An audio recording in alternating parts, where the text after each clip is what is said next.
An interview with PE teacher Mr. Richard Tan of Fuhua Secondary School on the topic of teaching and learning of football.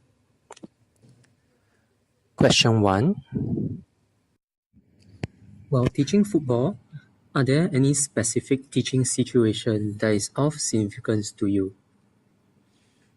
Yes. While I was teaching football for Sec 2 last year, I actually planned for the students to play a possession game where members of each team attempts to string the most number of consecutive passes with maximum of 2 touches. Of course, however, some groups were not able to perform the task well and unable to string consecutive passes. There were also some students who were not very active during the activity, so they were just standing with each other and chit-chatting or moving away from the ball instead. This is especially obvious for the girls groups. Question 2.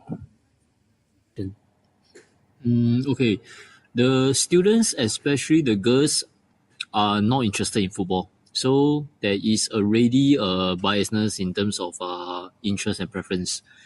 Also, I think the task given may be difficult for students who are not so skilled in passing or controlling the ball. Hence, only some individual students who are better skilled are able to control the ball, but yet they also have difficulty in connecting the passes to the receiver. So, gaps in terms of skills level exist within the group, and this is an obstacle to achieving the outcome. I believe that more time is needed in improving the skills level, or can try to modify some rules such as take away the maximum number of touches, and this may improve the success rate. The better students may also serve as coaches for the group instead. Question 3. What do you do in response to the situation? What was the outcome of your response? And why did it work or not work? Okay, I make 2 modifications to the game rules. One is I take away the maximum number of touches, and the other is at least an arm's length distance away from the player with the ball. Subsequently, I modify the activity further to make it become more like an invasion game with attack and defense sides. But I overload on the attacking side. How it works and why it works, I think it brings about greater enjoyment and success because it now looks more like the real football game, and the students were less intimidated when they are on the attacking side, knowing that actually they are outnumbering the defense. So they attempts to get greater success by trying to go for the goal. Question 4.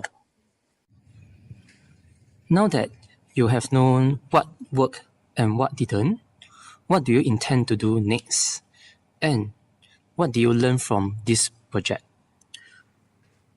I intend to do peer coaching and small-sided games with the better players playing only supportive roles. So, for example, the better players can only pass and receive, but they cannot shoot at goal.